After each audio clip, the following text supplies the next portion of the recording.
अत्यंत दुखदायक और निंदनीय घटना लोकंकर सरकार ये बीजेपी सरकार जो प्रतिश्रुति प्रलोभन देखी ये सरकार गठन करथिले आज ये सरकार रे सुरक्षित नहांती पुनी शिशु माने सुरक्षित नहांती स्कूल एवं कॉलेज जाउथिबा छात्र छात्री माने सुरक्षित नहांती घरे रहुथिबा माँ भौणी माने सुरक्षित नहांती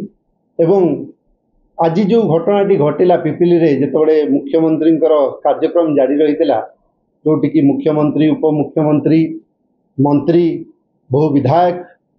बड़ बड़ नेता उपस्थित थिले एवं पुलिस छाउणी हो जाइतिला सुरक्षा देवाई एवं सेही मीटिंग रे आज ओडिशा भास्कर सांबादिक बंधु मानू तांकर कैमरामैन को रिपोर्टर को आक्रमण करागला एवं परवर्ती समय रे तांकर बूम एवं कैमरा मध्य छड़ेकी रखिले बहुत माड़ मारिले एवं परवर्ती समय रे सी जाई थाना रे एफआईआर देइथिले जहाँ मु वर्तमान एसडीपीओ सहित आलोचना करुली से जहाँ मते सूचना देइचंती से केस रुजु होई किंतु जहाँ तांकर सांबादिक बंधुंकर रिपोर्टरंकर जहाँ बाइट थिला जहाँ गणमाध्यम रे से देइचंती से कहया कथा सेठी पुलिस प्रशासन उपस्थित थिले किंतु सेमाने तांको ऊपर तोड़े माड़ होउतिला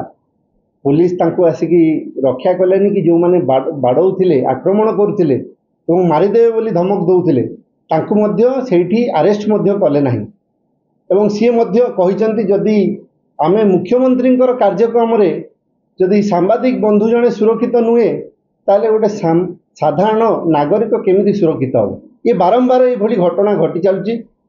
ऑफिसर मध्य ऑफिस रे सरकारी ऑफिस टाइम रे सुरक्षित नुहंती पिपिली तहसील घटना जदि आमे नबा एवं बारंबार ये घटना घटी चलुची एवं वर्तमान जो वीडियो सोशल मीडिया रे गणमाध्यम रे वायरल होउची जो माने आक्रमण करिसंती से माने पिपिली रो छोट मान्यवर एवं पुरी रो बड़ मान्यवर सांसद कर एवं विधायक कर अति घनिष्ठ एवं बीजेपी रो कर्मी नेता निजे उपस्थित रही निजे आक्रमण करिसंती एवं मु अपेक्षा करिछि ए पुलिस प्रशासन एक्शन नहीं परिबो तो बीजेपी रो नेता एवं तांको कर्मींकर जेतबेले ना आसुची आक्रमण करिवार खाली ना आसु नाही वीडियो वायरल हेलानी सोशल मीडिया रे जेतबेले तांको आक्रमण करूचंती तांको बूम फोपाडुचंती तांको कैमरा छडेकी नउचंती तांको बाडिया पे कहउचंती